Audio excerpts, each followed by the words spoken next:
Good morning, good afternoon, or good evening, wherever you're tuning in from. And welcome back to Engaging Conversations, the podcast where we dive into real stories that inspire and offer practical insights for business and life. I'm your host, Leon Goldsman, co-founder of Equilibrium Headquarters. And today's episode is proudly brought to you by Lake Mac Business in Focus, because supporting local businesses is the backbone of thriving communities. Now, I'm particularly excited about today's guest. We're joined here by Erica Voelkel from LJ Hooker Newcastle, Hunter Region. Erica is an experienced home loan specialist, but what truly sets her apart is that she's not just about securing funds. She's about improving lives through empathy and trust. Erica helps not only to get the right home loan, but also prepare their families for financial success. She has a wealth of experience advising families with children on how to set themselves up for a stable future. But even if you don't have kids, the insights she shares are just as valuable and relevant to everyone. One of the key takeaways from this conversation is the importance of having a solid financial resume, something everyone should consider, no matter where they are in life. And here's something you might not have thought about before. When applying for a home loan, the information you provide and the permissions you give can impact your application in unexpected ways. Being mindful of these details can make all the difference in getting the best outcome. Now, before we get started, I just want to mention that the insights shared in today's episode are based on Erica's expertise and experience, but it's always recommended that you seek independent financial advice tailored to your own situation. Neither Equilibrium Headquarters nor its sponsors take responsibility for individual financial decisions based on this episode. And with that said, sit back, relax, and without further ado, let's get into the enlightening conversation with Erica. Erica, it's so good to see you, and thank you very much for joining us. Can you just start by briefly introducing yourself? Hi Leon, thank you. My name is Erica Voelkel. I'm from LJ Hooker Home Loans, Newcastle, Lake Macquarie and the Hunter Valley. And I specialise in residential mortgages for investment and home ownership. Now, Erica, you've been in this industry for quite some time. Can you tell us a little bit about how long and how you got into it? I've been working in finance close to 10 years now. Previously, I've been self-employed my entire life. I got into it by accident. I was working with a friend of mine who is now my business partner in loans, and basically it started just answering a few phone calls and finding out that I was quite good with numbers and long-term pathways, and I could see past the initial issue that was being discussed, and I helped put a few things together and it just naturally evolved. So a lot of things happen in life when things just evolve. You know, people get a job, they earn money, they save, they spend. But one of the things that often doesn't get talked about until it's too late is credit ratings. Now, I'm particularly interested in learning more about that, as I think a lot of the listeners as well. So can you please explain the basics of credit scores and why they're important? Thank you, Leon. Credit scores are super important, and most people don't even realise that they have one or that they've stuffed it up before they know that they have it. The credit score process in Australia, we have quite a number of credit reporting bureaus. The most, utilised one is Equifax, Vita Credit Check, and it has a score that ranges from 0 to 1200, red to green, and as a part of credit reporting, we now have comprehensive credit reporting in Australia, which means every organisation or company that provides credit needs to report back to the Credit Reporting Bureau how you manage your credit. And so with reporting, there must be a lot of misconceptions. So what common misconceptions do people have about building good credit? Building good credit is based on, number one, paying your obligations, not having too many obligations, not having obligations over and above your means, but not paying them on time is what gets reported. So when you're juggling and you think, okay, well, I don't have to pay a utility because the credit card's more important, or I don't have to pay the credit card because the mortgage is more important. No, that isn't the case. Every single missed payment impacts your credit file and your credit score. So what I'm hearing is that whether it's a credit card or a utilities bill, they're just as important, aren't they? Well, they really are. Any credit facility is equal in the eyes of your credit score and your credit reporting bureaus. So you can't miss one or the other. Or if you do, what you need to do is contact the people that are offering you that credit so that you can make an arrangement, because if there is an arrangement in place, often you can mitigate that being allocated in a negative way against your credit score. And that seems like something that people can benefit from, learning those sort of things. But unfortunately, they don't teach you that at school. And a lot of parents don't teach a lot of parents don't necessarily know how the process works themselves to be able to pass it on their children. So what can parents do to introduce their children to the concept? Well, a lot of parents don't even know that they have a credit score themselves. So introducing it to their children is quite difficult. They won't know often if they've been refused for credit that it's because they have a poor credit score, because that's not communicated to them. It's not required to be communicated, and it isn't communicated. So they can go quite a long time without realising that they have a credit impairment. So it is really difficult to then relate to your children how important it is to maintain your credit viability if you don't know that it impacts you, or that you haven't been negatively, or you're not aware you've been negatively impacted. So it's important to educate the children and the parents, and I suppose the teachers at school. But again, this isn't something that's talked about. It's a little confusing because parents don't always communicate if they've been in trouble. They don't always communicate where they've gone wrong, and often that's the only way they've learnt to do it correctly. So when you have parents that advocate saving and purchasing once you've saved as opposed to getting credit, you've got a good basis and a good foundation. But even a lot of adults are not aware of how the credit scoring and your credit file works. So it's very hard for them to educate their children on that.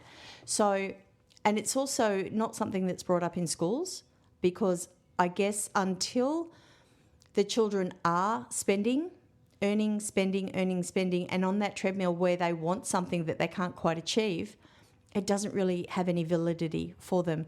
So it isn't until they're young adults that they're moving into an area where a credit file has some meaning. And it can be often 2, 3, 4 years after they qualify for credit that they realise that they've done something to wreck that credit process. So there really should be, as part of our curriculum, a basic understanding of the credit file and how that works for their credit reputation. So what might be the first steps for young people heading into financial independence? The first and best step for a young person heading into financial independence is to save. Now, there needs to be a formula for saving depending on what they're earning and where they're living. So if they're living at home with parents and they're paying board, they need to pay into a savings account. So moving toward financial independence for a young person, it's very important that they cost out what their living expenses would be if they lived on their own. Okay, now let's assume they're still with mum and dad and they may be paying minimal board just so that they can contribute to the household. Okay, one thing that should be worked out is what the reality of that board should look like. So if they're earning $250 a week working part-time at McDonald's and they're paying $50 a week in board, perhaps that should be increased to $175 a week, with the balance being put into a savings fund, so that there is a reality associated with what living on their own looks like. When the utilities come in, mum and dad should say, okay, well, there's a 10% contribution to this, and go over with them what that cost is, what it relates to, and how they need to contribute to that. And then that should come out of that savings fund, the contribution to it. Again, even if it's only minimal and it's only a discussion, but they should be saving the difference between what they're paying in board and what the reality of living on their own would look like. And that's where they should be going initially before they even contemplate any sort of credit facility. And that also, it teaches them financial responsibility and also understanding the value of money. I mean, I've grown up with quite a few people in the eastern suburbs who didn't have to pay board. And it does translate to their spending habits as they get older. So what do you think about that? Well, my children never had to pay board when we lived at home. We owned our home and there was no costs. However, whilst they were living at home, they had to do two things. One, half of what they earned had to be banked, and half of what they banked could be spent at any given time. But the banked money was only allowed to be for a purpose. It wasn't to spend to go out. So it had to generate a significant purchase on that banked money. Now, if they didn't want to live at home, and the purpose behind that was to get a car or a house deposit or whatever it was. So whilst they lived at home and we covered everything, not a problem, they still had to bank half of what they earned. With children, obviously with the pressures these days of having to fit in and keep up with the latest trends, and with all the facilities such as Afterpay and all the other pay by, buy now, pay later, what's your thoughts on that? The conversation needs to really centre around needs versus wants. Credit is only good in a needs situation. By saying that, if you require a fridge, your fridge is broken down and you don't have the funds to purchase a fridge, that's something that should be considered acceptable on credit, and certainly don't take any more credit out until it's paid for.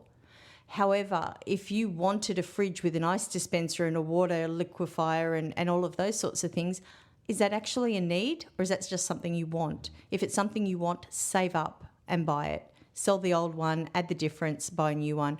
And that goes for anything. If it is a need, consider a credit facility. If it is a want, save up for it. What else can parents do to incentivize their children to save money and to be able to, really understand the value? Because I know when I was growing up, I had a wallet, and in my wallet, I've had coins and notes. And if I had no coins and notes, I had no money. I went home. These days, there's other options, and it's all tap and go. So people don't necessarily see how much money they've got left until they get the bill at the end of the month. So what's your take on that? I really like the concept of sitting down and discussing goals. So we could have some short-term goals and we can have some long-term goals as a family and as an individual within that family unit.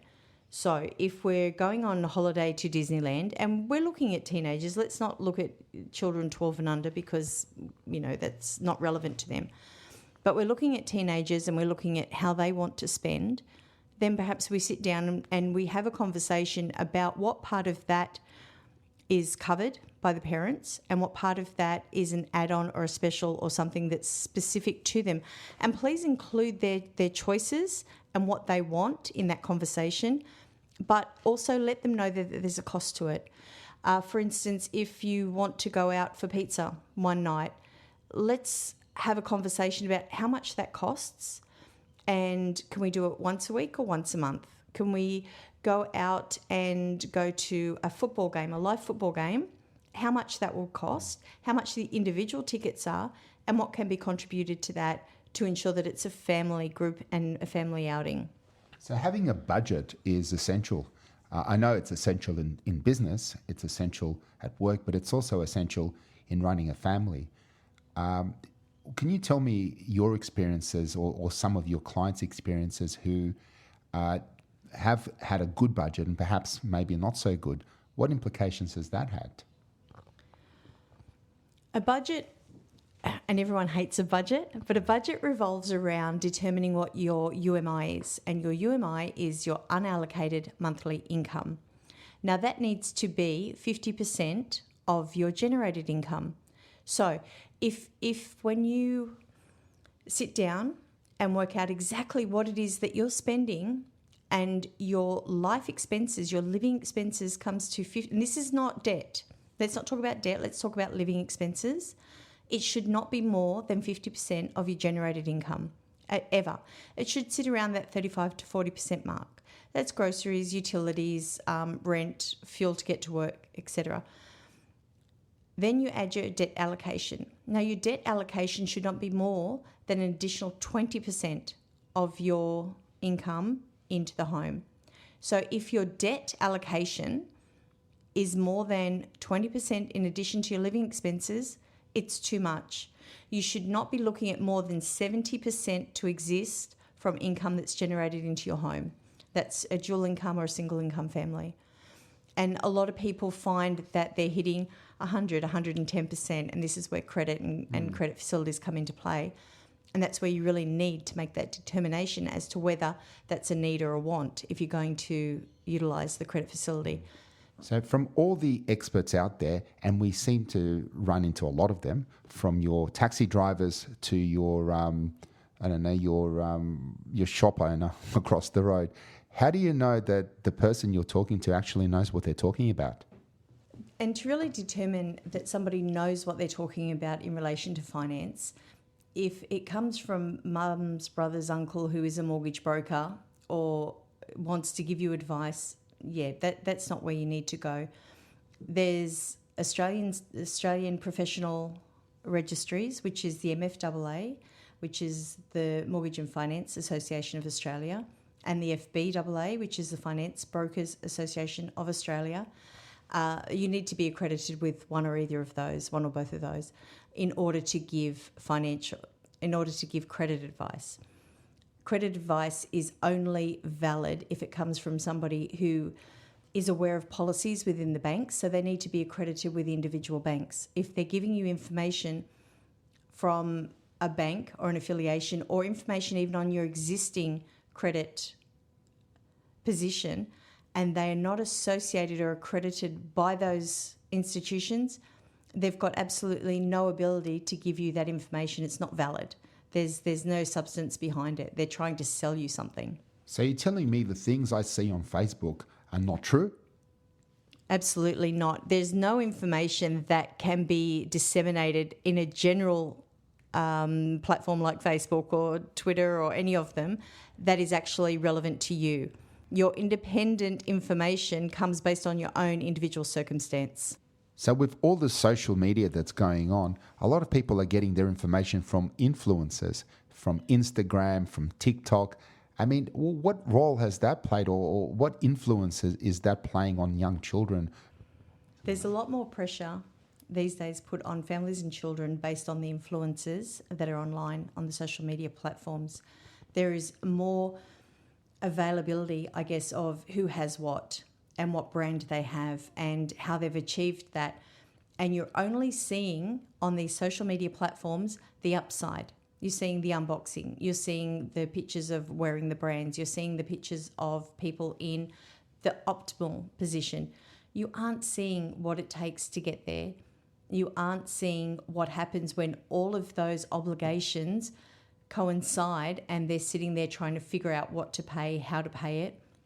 And that's why we've got buy now, pay later. How does that work? With the buy now, pay laters, the zip after pay, those sort of things, paying for, you're putting yourself into a position of overwhelm when they all coincide. So initially it isn't a huge payment in the outlay, and you might do that 3 or 4 times with small payments. But then you find when the next payment's due, or the third payment's due, or the fourth payment is due, that payment comes along with fees. It comes along with all of those things that now suddenly you multiply that by 10 times. It's an overwhelm, and you would not have purchased that in the first place. You really need to know what your point of reference is for how much you're willing to pay, or how much available income you have available for the buy now, pay later. You should never exceed, you need to know your numbers. You should never exceed your capacity to make those repayments and still stay comfortable within the means that you have available to you. And that's the saying, the saying goes that if you can't manage what you don't measure. And so obviously one needs to know how much they're earning and how much they're spending, because no one likes those surprises, do they? No one likes the surprises of exceeding what they're earning by what they're spending. And what you'll find is your bank statement is critical in understanding that.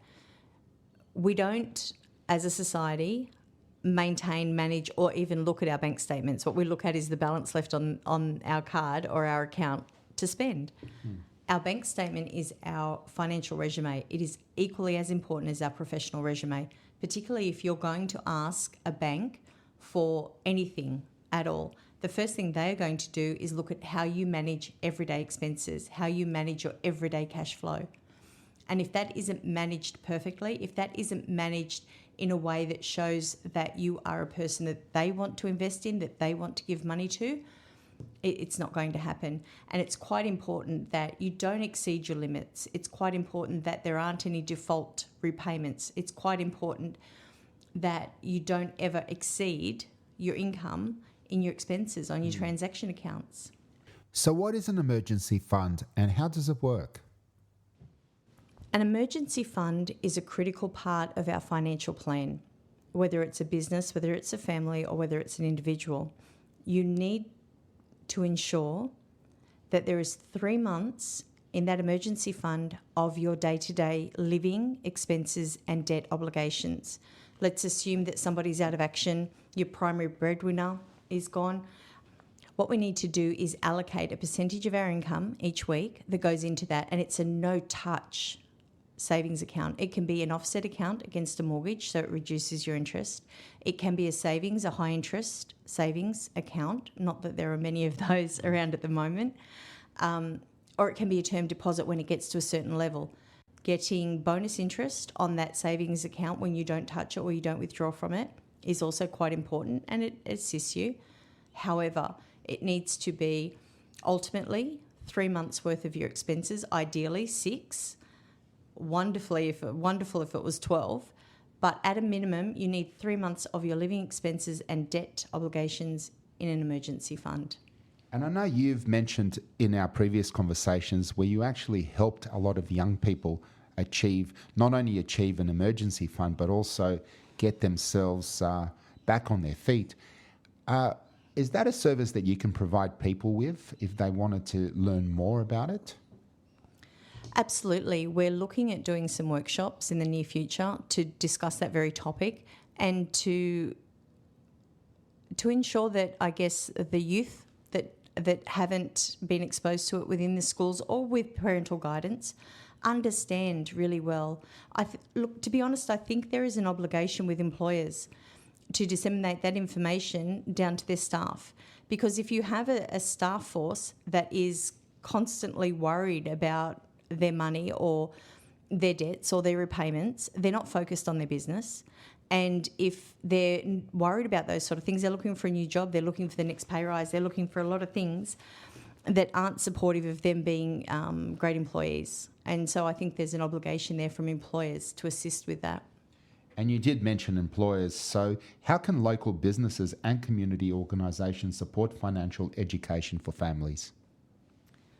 So local businesses, community organisations can support families, employees and people in a little bit of financial distress by partnering up with the organisations that provide that support. Certainly we do. We can assist with workshops and downloads, one-on-one sessions to support people through whatever it is that's stressing them at the moment. And when people find themselves in a financial stressful situation, it doesn't always have to be that way, does it? It absolutely does not have to be a financial stress. Sometimes you are in overwhelm by what you're experiencing and not realising there's very easy opportunity to manage it. It depends on what the people around you can offer, and certainly there are people who have the experience and have the financial resources to advocate for you with whoever you're having a struggle with on a credit level, and also to set yourself up. One of the biggest things that I endorse, particularly with young people who come to me for a home loan and they're just not in a position to do it yet. Let's look at the next 6 months, changes that we can make to increase the income that we can save. Let's look at the next 12 months, goals that you have in place, and then look at 3 years. You don't have to change how you're living right now. You can still live the way you want to live, but small changes will make a big difference to long-term planning. And a lot of people are afraid of not knowing what's ahead. And I think that in itself causes a lot of stress. But part of financial planning and organisation or understanding your budget is, in a sense, you are prepared for when something happens. And that has a huge positive impact on families. It really does. Good, solid financial management will help families through a lot of different distressful times. So whether that is perhaps domestic violence that's a result of financial stress.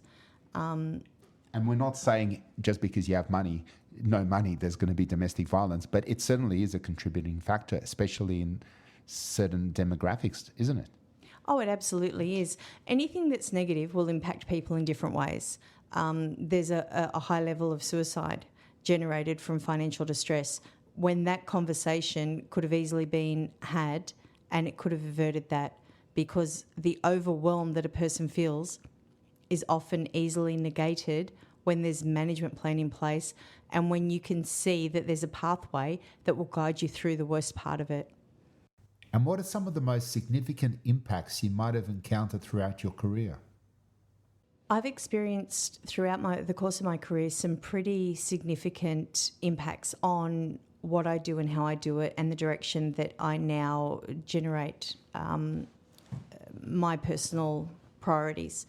So we had a gentleman come to our office. It was a Saturday morning. We weren't usually open on a Saturday. This morning we happened to be, and we were going through an archiving. So we were all in our casual Saturday clothes and dusty as, and he's walked in the door and he looked serious, he looked stressed, and he asked if we could consolidate debts. And at the time we were really only focusing on residential mortgages. But there was just something about him, and I asked him to sit down and tell me what the situation was.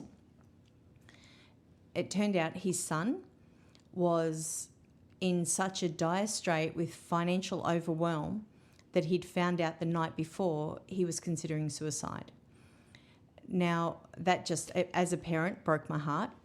And his story, so Dad had his own home, he owned his own home, and he had 3 investment properties. He was well off. He was in a position to pay out his son's debts, but his son never went to him until it was that very last cry for help, because he didn't want to appear weak. He didn't want to appear like he couldn't do what his dad did. And that seems like people feel ashamed, the youth are ashamed.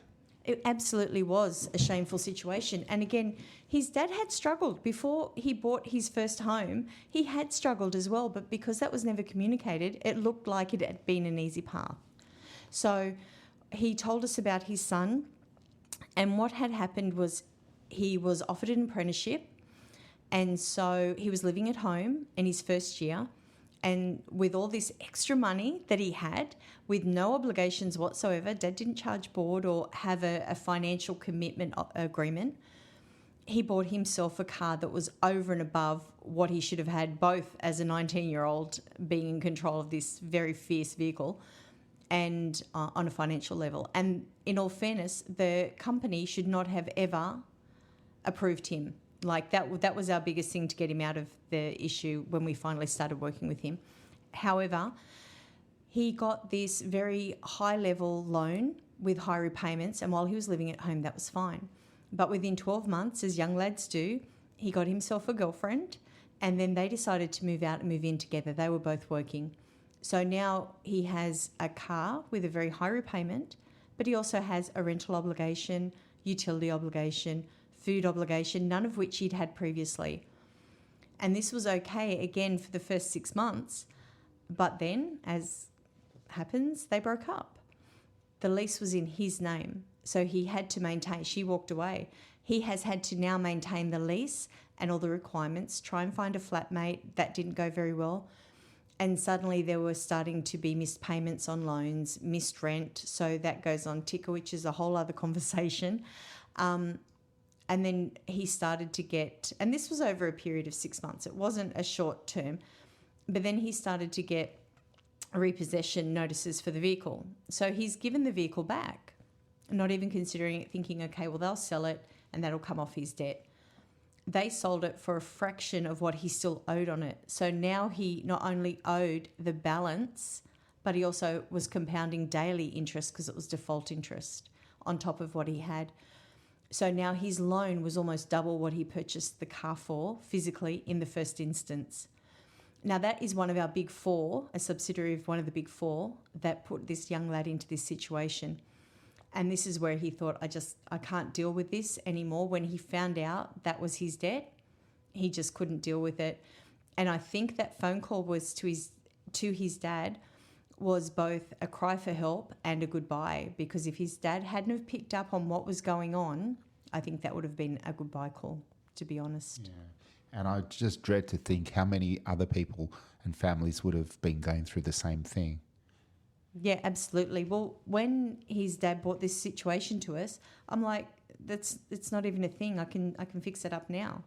So, Erica, come on, give us some good news. There must be some silver lining to this story, because I don't want to end on a negative.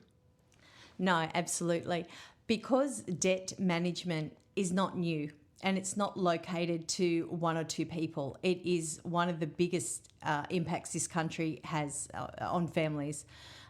We were able to immediately put some strategies in place that stopped what was happening to him legally, that stopped what he was having to deal with financially, and got him to a place that he could then manage the repayments. And we even went and fought for him and got the car loan wiped entirely, because he should never, as a young person, been put in the position that he was put into, let alone the aftermath of after they repossessed it. There were a lot of things done incorrectly. But unless you've got a voice of reason, unless you've got somebody that understands these things to go and advocate for you, you don't know what's available to you. You don't know that they've done the wrong thing and you can get away. Well, last week we had an interview with Emmanuel from Chamber of Commerce, and he is the voice of the community and the businesses. And I personally have seen the difference that makes to for speaking out for people and on behalf of people. What I'm hearing from you is that you're actually speaking out for people who could have been taken advantage of. And if they don't know about it, I feel the companies probably wouldn't even bring it to their attention. It's almost like, let's see what we can get away with. Do you find that sometimes happens? Absolutely. If there's no resolution, and often people don't realise the avenues that are open to them to fight a debt, or to not even fight the debt, even if they're in the wrong and they owe the money, there are still options and opportunities for them not to get into a place of distress in relation to it. It is a manageable situation, and it is numbers. It's just figures and conversations. But if you bury your head in the sand and you don't deal with it up front, it will compound and it will get worse. But knowing what options are available to you is where people do stop and just do the berry thing. So when there is an option that's available, when there is something that can be discussed, put on paper, and an avenue, because under our financial guidance, under all of our rules and regulations, we cannot knowingly put somebody into financial hardship without offering alternate routes. And that is every finance provider in the country. So there, in every single situation, there is an option, if you get into trouble, to get assistance to help you out of that. But obviously you need somebody who knows what they're talking about, and not just that, but somebody who cares, because you can have somebody who is so proficient and so qualified and expert in their field, but if they lack that ability to empathize with another person, they will never really understand. And that's what I love about you, Erica. You're not just somebody who understands, but you actually care. So as a point of difference, what is the essential way or part of the way that you work? An essential part of how I work really is having an empathetic response to people. Looking at their finance is incredibly intrusive. It is a very difficult thing to open yourself and to be your financial soul to another human. So there's an element of trust, obviously. Oh, absolutely. And there's an element of being judged. having the ability to not judge somebody on being a mum, I will look at a young person's spending habits and think, are you serious? Like, why? How? Why would you think that that's okay to do? However, being a professional, I can't exhibit that demeanour, and I have to be non-judgmental, but explain in a very professional way, that's probably not your best option. So the way I look at it is, when you come to me with that vulnerability, I will always offer you trust, consideration, and my expertise without judgment. Wish more companies were like that, because I feel this day and age, a lot of companies, they get you to tick boxes. I mean, look, you buy a new phone, you get a software upgrade. To have somebody go through that, let's say a lawyer, that would end up charging something like $10,000 to say, yep, okay, you should tick it. Or no, look at all these things you're signing over. They're intrusive. They can check your credit rating. They practically can do whatever they want. And yet it's almost like we're just conditioned to tick a box. That's correct. We're looking at people that we don't know, and we're giving them absolute access to our personal and immediate finances. We wouldn't do that face to face. We would have a reticence about doing that. We would have controls over here. Sign this privacy form, and you can't display my information. You can't use my email to market to me. However, they're without even regard to what those terms and conditions are online, ticking those boxes. And I've seen in the past where those terms and conditions will allow them access to your bank accounts. People didn't know that. That will allow them access to your credit file. People didn't know that. So what we're allowing online, we would not allow face to face.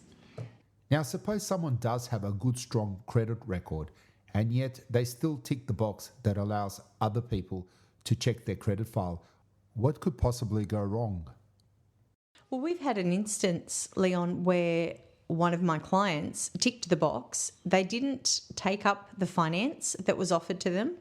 And then 3 months later, the finance company rechecked them. And there were 15 inquiries from the same finance company, one every 3 months, because they were keeping them in the loop with updates and information. However, they allowed them to do that by the checkbox and the terms and conditions.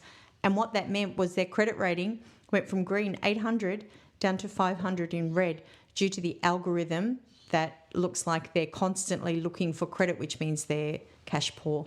So what you're telling me is that somebody who's done nothing wrong, followed the rules, can still get a bad credit record. Yeah, that's absolutely correct. And we'll find also that people just looking to better their interest rate, which in this climate currently, this economic climate, people are trying to do. And what they're doing is, can I afford to pay this? This is the new rate. Again, they'll tick a box that allows a credit check on them, even though they're not intending to go to finance or to put a finance application in with that company. And it does. The algorithm drops their credit worthiness. And a lot of people don't understand algorithms. I remember the good old days, and I said the good old days, it wasn't that long. It's maybe even 5-10 years ago, where you could walk into a bank and speak to the general manager or the bank manager at the time. You knew the tellers. These days, banks are shutting. You don't know who your bank manager is. And is it fair to say that most of it is now done by a computer? Oh, absolutely. We had a settlement the other day where our client had to deposit $20,000. There was only one open branch in the Newcastle area for her to do that. And her whole home settlement relied on her getting that in prior to 2 p.m. so the settlement could occur. There was no way to electronically transfer that within the time frame. So they're taking away our ability to manage on-the-spot work, putting electronic conditions in place, but the electronic conditions don't give us the same response as in-person work does. And this is the thing as well. We're talking about parents educating their children. Now, if the parent is used to, and I know my parents, for instance, if they needed something, they go straight to the bank manager. I still remember what he looked like. I'm sure he doesn't look like that now, but maybe he does. But he'd come out there. Gary was his name, and he would answer my parent. He'd be there, whether it's an overdraft, and they knew all the family, they knew the children, they knew their customers. These days, that's changed. So if a parent is giving advice to a child, and that it's a completely different ecosystem now, isn't it? Oh, absolutely. The landscape has changed so much that one of the things I often hear is that we've been banking with them for 40 years and they won't give me money for a loan, or they won't reduce my interest rate to meet something that's on the market. I can't talk to anybody. One of my children wants a loan. They've saved their deposit with them and they're not qualifying for a loan, and yet my house was with them, my brother's house was with them. So that ecosystem of the family banking together and using that as a powerhouse to achieve more does not exist in this day and age. Talk about loyalty. Loyalty in finance, what's that? Yeah, well, I'm actually finding it's not just finance. Last week, we've done an interview with a recruitment agency. And Danielle, if you haven't heard it, you definitely check out the last week's podcast. But Danielle talks about companies that have, or employees that have been working for a company for decades. And then one day, they're out of a job, just like that. Yeah, it's again the landscape in this day and age. Nothing is based on loyalty. Nothing is based on history. You have to be constantly evidencing your veracity. Thing is now though, what we need to really emphasize to people, if you would like to buy a home, you need to be planning that 3 years in advance, not just saving for 3 years and then decide to buy a home, because there are a lot of things that impact that process.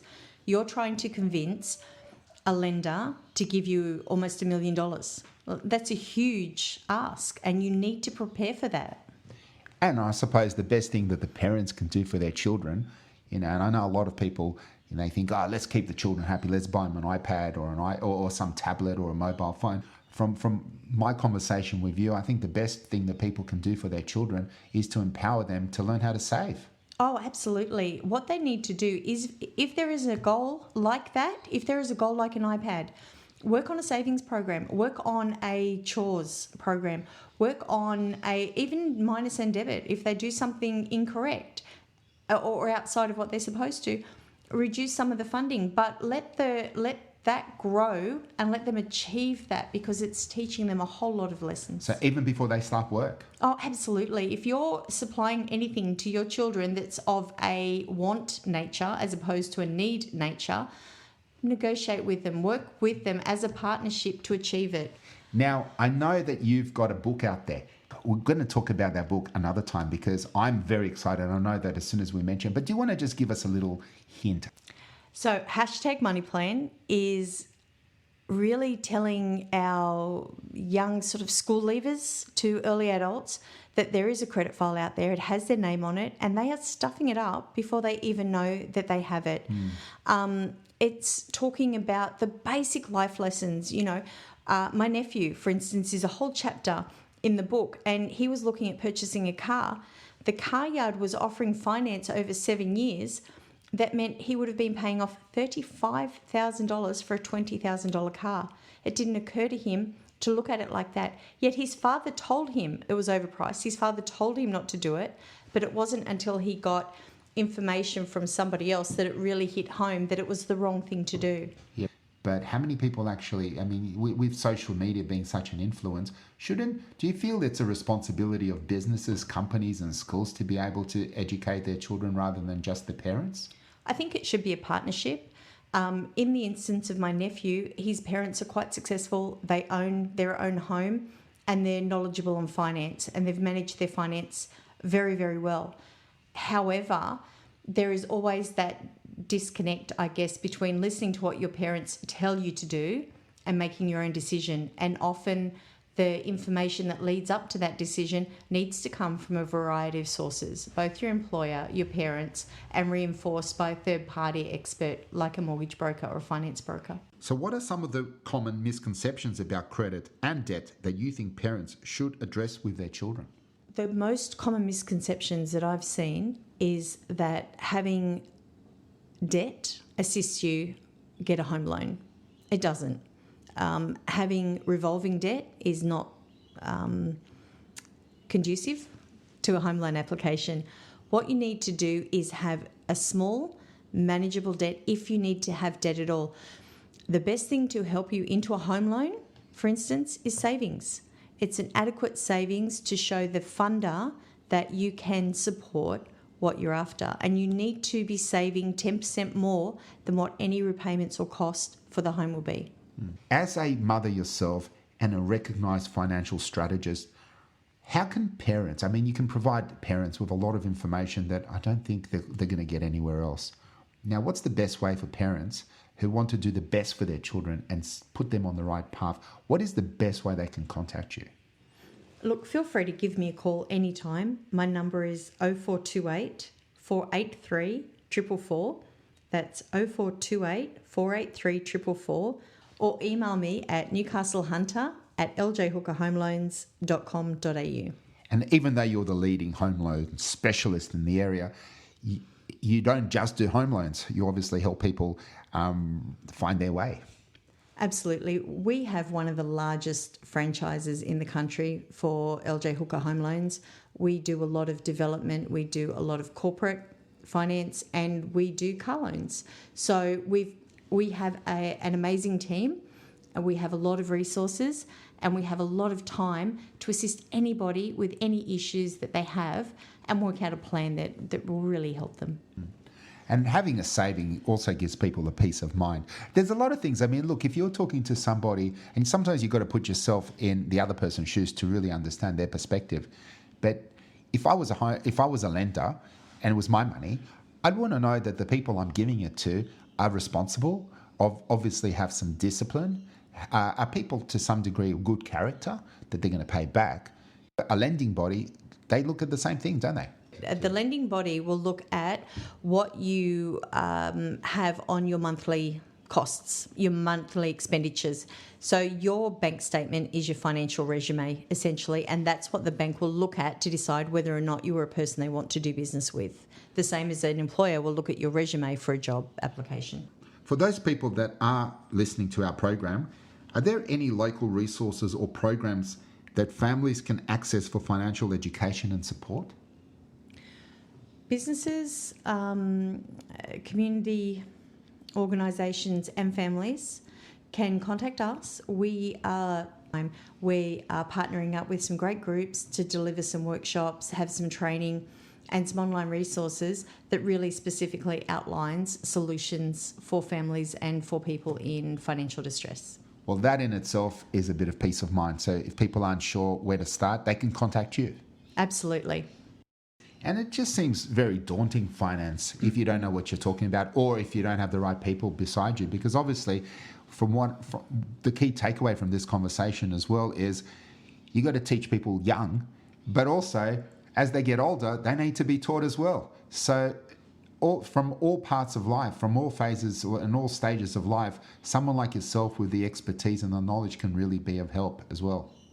Oh, absolutely. We've got all sorts of advisors and all sorts of people that give people, and all sorts of professionals that give people support. And unless we know that we can access them, unless we know that you can talk to somebody on accredited advice level and get that information, it doesn't necessarily have to be a high-cost financial planner. When you're just wanting basic living information and advice, basic budgeting processes, there are online resources available, quite a lot of them, and the government does have some. We'll put some links in the show notes. Excellent. For sure. Excellent. However, talking to somebody and being able to express exactly what it is that you need is absolutely critical, and that's where we offer, I guess, a difference out there. Erica, with all the changes, the constant changes that are hitting us and impacting us daily, how do you stay connected and updated on the trends and changes in financial markets? Well, as an accredited mortgage broker, we have industry bodies that we affiliate with, and there are a couple in Australia that are the MFAA and the FBAA. They're professional bodies that we associate with and get information and updates. We're also quite close with the lenders that we're accredited with. In fact, I've got a PD day tomorrow, Professional Development Day tomorrow, that puts me in the room with CEOs of funders, with the people that make these decisions and policies. And so we get to talk to them, we get to ask questions, and we also get to provide feedback from the coalface about what's happening with clients and customers and loans and processing, conversion, that sort of thing. So they get updates directly from us. They're working very hard at the moment, and so are we. So look, we certainly need some good people in the industry, and especially in the financial industry. What advice would you give to young professionals aspiring to enter the finance industry? So my advice to any young professional wanting to enter the finance industry would be to ensure that you are driven by a passion to help people, because that is first and foremost what will make you successful in this industry. There is such a need for support, but the right support. There's a need for advice, but the right advice. And you need to be coming from it. You need to be looking at it from a direction of support, empathy, and goal setting. This is not just a one-size-fits-all industry. Every single person is unique, and every single person needs support with what they want to achieve and where they want to go with their financial goals and directions. So my advice would be to make sure that you come at it from the perspective of wanting to help people. It's a rewarding industry because not only are you helping other people, you're helping yourself by developing those skills and empathy and the ability to problem solve. That crosses every industry, and it's something that you can take with you if you choose to do something else. In the meantime, the financial aspect of it is incredibly rewarding. Helping somebody achieve home ownership is one of the biggest highs I've ever felt in my life, particularly when they thought they couldn't do it. So achieving those goals with somebody is amazing. And you will find that you don't just help, it's not a set and forget. You don't help them into a loan and they're gone. They're clients, they're friends, an amazing relationship that you take with you. And you never know what's around the next corner or what the next relationship might evolve to. And it's incredibly rewarding. Erica, that's great advice, I think, for anyone entering any professional industry. And that is to have empathy, to do it for the right reasons because you care about people, but you want to help them. And I think on that note, thank you so much once again. Love talking to you and looking forward to catching up with you soon. The same with you, Leon. Looking forward to the future. And there you have it. What an insightful conversation with Erica Voelkel. A huge thank you to Erica for joining us today and sharing her wealth of knowledge. One key takeaway is the importance of having a solid financial resume. Whether you're applying for a home loan or preparing for the future, it's vital to understand how the information you provide and permissions you grant can impact your application. It's not just about ticking boxes, it's about positioning yourself for success. If you'd like more details or to get in touch with Erica, be sure to check out the show notes for more information. Next week, I'm excited to introduce you to another special guest, Mitch Toner from Alaris Technologies. Mitch has been a huge supporter of small business and provides tailored technology solutions that improve communication, team efficiency, and business outcomes. He's also a proud 2024 finalist of the BX Business Excellence Awards, and we're thrilled to have him share his insights with us. Technology is the backbone of modern business, but when things go wrong, and let's be honest, they often do at the worst possible moments, Mitch will cover the essential systems that keep businesses running smoothly. Whether you're a business owner, managing a family, or leading an enterprise, you won't want to miss it. So be sure to tune in next week. I'm your host, Leon Goltzman, and until then, stay connected, stay informed, and let's keep making a difference together.